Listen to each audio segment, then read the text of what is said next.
साथियों, कुछ कहानियां बहुत दर्दनाक होती हैं जो हमें अंदर तक झकझोर देती हैं।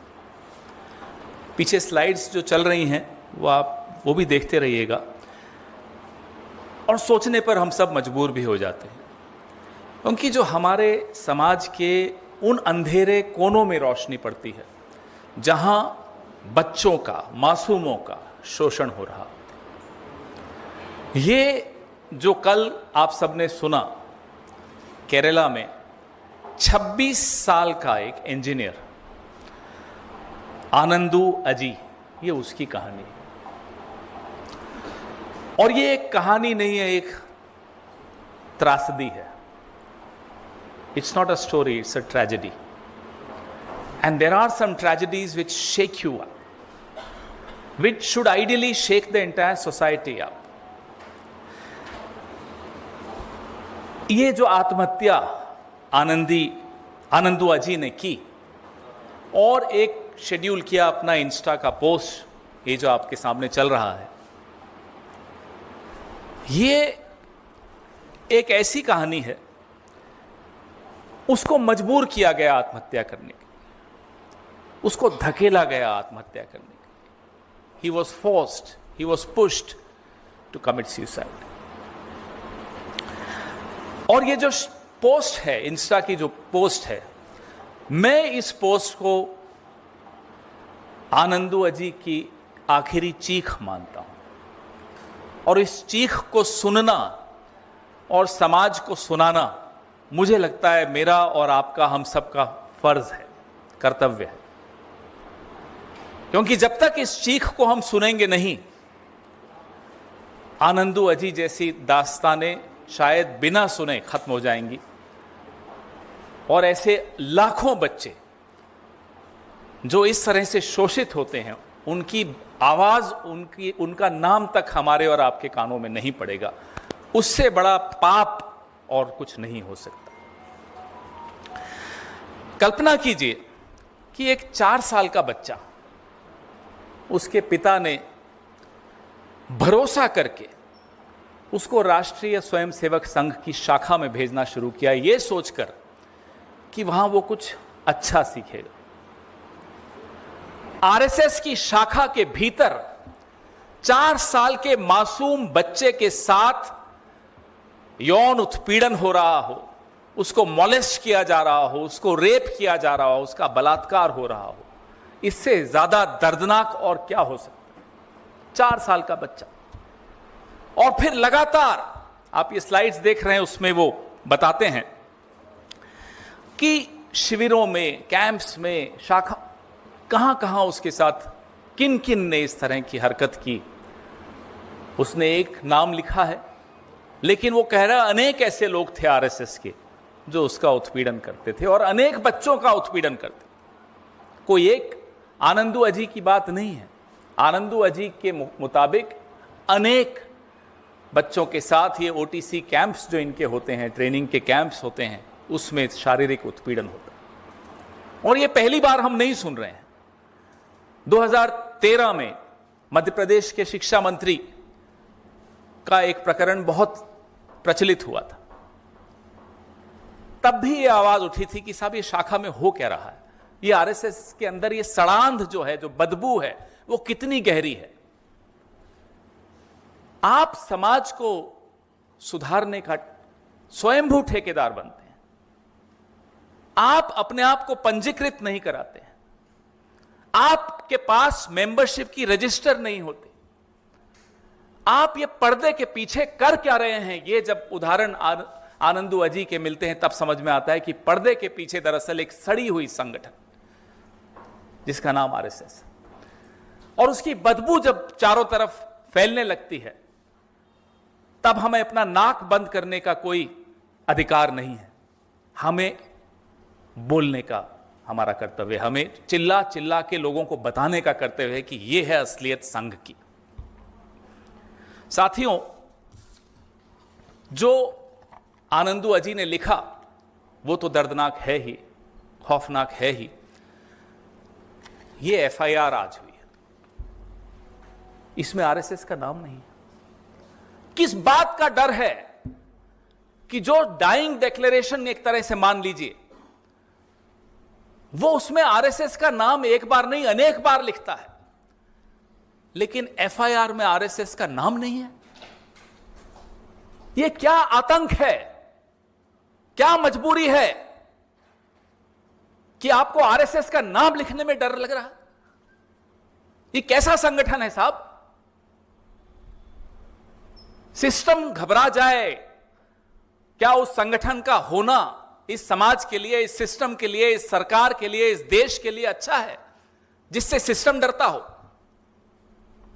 ये एफआईआर की कॉपी मैं आपको सर्कुलेट करूंगा। आनंदू अजी, जो उसके साथ हुआ, बचपन से होता आया, उसने उस दुर्भावना से, जो उसके अंदर एक अवसाद था, उससे लड़ने का बहुत प्रयास किया। 22 साल तक लड़ा और 22 साल तक झेलता भी रहा जो उसके साथ हो रहा था। फिर उसने हार मान ली। और जब आप उसका पत्र, उसका जो पोस्ट है वो पढ़ेंगे तो आपको मालूम पड़ेगा कि वो अपनी मां से माफी मांग रहा है, अपनी छोटी बहन से माफी मांग रहा है। वो कह रहा है मेरे जीवन के सबसे अच्छे अगर कोई अनुभव हैं या सबसे अच्छे रिश्ते अगर वो हैं तो मेरी मां और मेरी छोटी बहन से हैं। आपके आंखों में आंसू आ जाएंगे जब वो उसकी पोस्ट का वो हिस्सा आप पढ़ेंगे। कैसे भेड़ की खाल में छुपे हुए भेड़िए ये संगठन चला रहे हैं। 100 साल मना रहे हो, डाक टिकट जारी हो रहा है, सिक्का जारी हो रहा है, हो क्या रहा है अंदर? हम अब तक ये सोचते थे, मैं एक छोटे शहर से आता हूं जहां बचपन में हम सुबह खेलने जाते थे तो दादी कहती थी कि उस मोहल्ले के पार्क में मत जाना। क्यों नहीं जाना? बोले वहां शाखा लगती है। तो क्या होगा शाखा लगती है? तो मैं बच्चा था, पूछते थे, बहस करते थे। बोले नहीं, बच्चों को खराब कर देते हैं। ये बात मुझे कल तक नहीं समझ में आई थी, माफ कीजिएगा। मैं सोचता था कि वो जहर दिमाग में डाल देते हैं, मानसिकता खराब करते होंगे। कल जब मैंने ये पढ़ा तो समझ में आया कि बच्चों को खराब कर देते हैं क्यों बोला जाता था। माफ कीजिएगा, ये अपने आप को संस्कारी बताते हैं, ये अपने आप को राष्ट्रवादी बताते हैं, ये हमारे धर्म के ठेकेदार बन के घूम रहे हैं और अंदर ये हो रहा है। सबसे बड़ा उपकार अगर हम आनंदू अजी जैसे लाखों बच्चों के साथ अगर कुछ कर पाएंगे तो वो ये कर पाएंगे कि इन्हें एक्सपोज करिए। इस संगठन को एक्सपोज करना बहुत जरूरी है। That's the least we can do to Anandu Aji and lakhs of people like Anandu Aji. ये पर्दा हटाना जरूरी है। इस पर्दे के पीछे क्या हो रहा है वो देखना जरूरी है, वो जानना जरूरी है, वो लोगों को बताना जरूरी है। आनंदू की मौत पर इस तरह के पर्दे नहीं चाहिए। ये आनंदू की मौत पर एक पर्दा है जहां आरएसएस का आप नाम नहीं लिख रहे। ये पर्दा डालने का षड्यंत्र शुरू हो चुका है। इसकी ऐसी जांच होनी चाहिए और ऐसी सजा मिलनी चाहिए कि जो समाज के लिए एक उदाहरण बने। जो भी इस तरह की संस्थाएं चलाते हो, वो सामाजिक संस्था हो, धार्मिक संस्था हो, वो राजनीतिक संस्था हो, किसी धर्म से संबंधित हो, किसी जाति से संबंधित हो, उनको सबक सिखाना बहुत जरूरी है। जो बचपन में किसी के साथ हुआ हो वो जीवन भर उसका साथ नहीं छोड़ता। उसके मानस पटल पे उसका जो प्रभाव पड़ता है वो आपने देखा आनंदू अजी के साथ जो हुआ। हम आप सबसे गुजारिश करते हैं, निवेदन करते हैं, ना केवल आपसे, तमाम सामाजिक संगठनों से, राजनीतिक दलों से, समाज से बाहर आइए, पर्दा हटाइए इस तरह के संगठनों पर। अपने बच्चों को बचाइए, अपने आने वाली पीढ़ियों को बचाइए। समाज में जहर तो फैल ही रहा है, उससे भी बड़ा जो हो रहा है, लोगों के मन में अवसाद डाला जा रहा है, लोगों का बलात्कार बच्चों का हो रहा है। और हैरानी की बात, 24 घंटे हो गए, कोई टिप्पणी कहीं से नहीं आएगी। छोटी छोटी राजनीतिक बातों में सब व्यस्त हैं। पूरी नस्ल बर्बाद हो रही हो, और ऐसी कितनी नस्लें बर्बाद हो गई होंगी, लेकिन कोई कुछ नहीं बोल रहा। आपके सवाल। Sir, do you demand judicial first of all, it's the government which claims from the Red Fort of India that they owe everything to the RSS. This is a government for RSS, by RSS, of RSS. And we have not heard a single word from anybody responsible in the government or in the organization called RSS. First of all, if the name RSS can't be figured in the FIR, what do you expect? Do you expect a fair probe from a government which is supposedly left? This is the FIR. I got it translated to see if maybe I am missing a point somewhere. No, it's not there.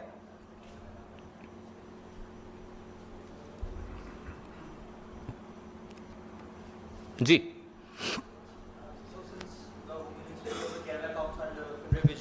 Are you raising questions that Pinarayi Vijayan is trying We to... are raising question on the organization called RSS, which hides behind secrecy, which hides behind discipline and does this. So, but the police... Our questions are to the government of India, to the Prime Minister, to all these people who have so-called attended the shakhas of RSS. And here we are, destroying generations. Yes, of course we are questioning the Kerala government. Yes, of course we are questioning the government of India. Yes, of course we are questioning the leadership of India, of BJP and of the RSS.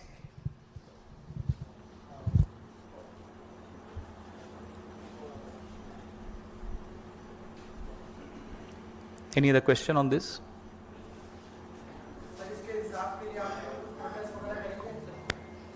साहब दिल दहला हुआ है, बिल्कुल करेंगे, करना हमारा कर्तव्य है कि करें। प्रोटेस्ट तो बहुत छोटी बात है, इस मुद्दे को मुझे लगता है हमें हर घर में पहुंचाना आवश्यक है। इस देश से अगर मोहब्बत है तो इस देश के आने वाली पीढ़ी को जो तबाह कर रहे हैं उनको एक्सपोज करना, उनके यहां से पर्दा हटाना बहुत जरूरी है।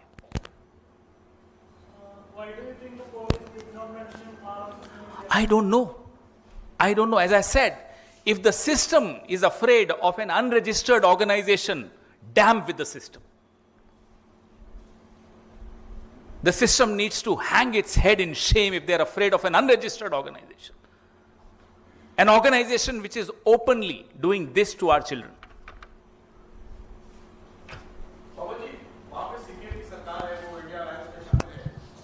ये जो बात सिस्टम की हो रही है। मैं सर आपसे सवाल ये पूछ रहा हूँ कि केरल का ये मामला है और केरल में ये एफआईआर दर्ज हुई जहाँ सीपीएम की सरकार है, तो और वो हालांकि वहाँ कांग्रेस विपक्ष में है लेकिन मोटे तौर पे आप लोग इंडिया गठबंधन का हिस्सा है, और क्या ऐसे में सीपीएम गवर्नमेंट से आप लोग इसको उठाने की कोशिश करेंगे राज्य सरकार से कि वो जो आप मांग कर रहे हैं कि ये मुद्दा इतना गंभीर, इतना तकलीफदेह है, इतना दर्दनाक है, मुझे नहीं लगता कि इसमें यह सवाल भी आना चाहिए कि क्योंकि वो आपके इंडिया अलायंस में पार्टनर हैं, क्या आप, हम तो सवाल पूछेंगे, हम विरोध कर रहे हैं, क्यों एफआईआर में आरएसएस का नाम नहीं है, हम सीधा सीधा सवाल पूछ रहे हैं।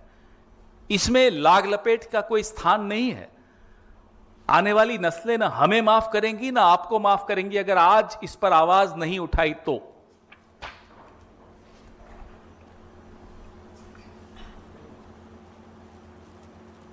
इसी मुद्दे पर रहिए। बहुत महत्वपूर्ण है कि ये सच उजागर हो इस संस्था का, इस संगठन का, जिसने मेरी और आपकी जिंदगी में जिस तरह का दखल रखा है पिछले 11 साल से। कहते हैं साहब हम समाज के हर वर्ग में घुसे हुए हैं, ये कर रहे हैं घुसकर। ये हालत है आपकी। आपको तो समाज के किसी वर्ग में नहीं होना चाहिए। बंद करिए ये शाखाएं, अगर ये अनुशासन है आपका, ये गोपनीयता है आपकी।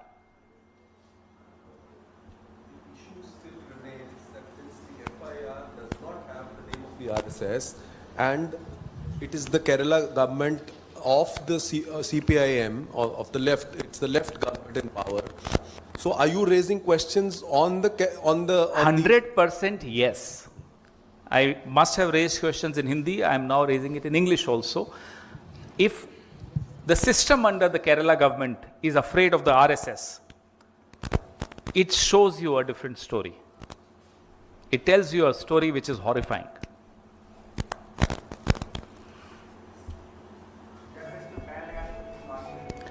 अरे साहब, पहले नाम तो लिखने की हिम्मत नहीं है एफआईआर में, आप कहां पहुंच गए?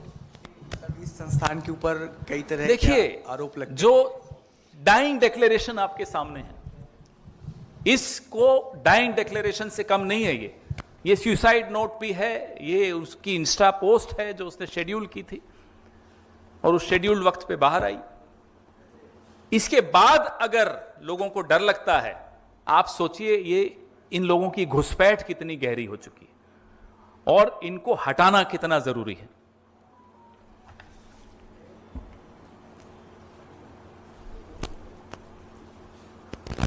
कोई सवाल और इस पर, इसी पर?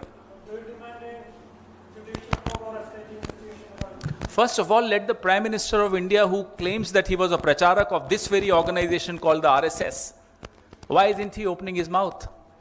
He released a coin marking the 100 years of RSS just last week on the 1st of October. He released a stamp ticket. Why is he quiet? Why is the cabinet quiet? Most of them belong to the RSS. Why is Mohan Bhagwat quiet? He has an opinion on everything. He has an opinion on what the housewives should do, what a woman in India should do. She should stay indoors. All his comments we keep reading. And I'm sorry, but this organization is being forced upon this country. But this is the truth of this organization.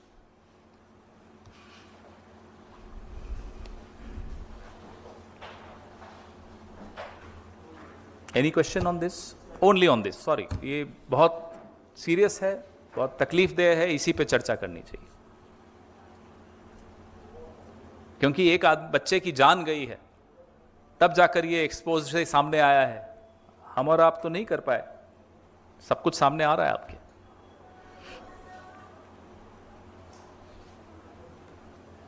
धन्यवाद, thank you.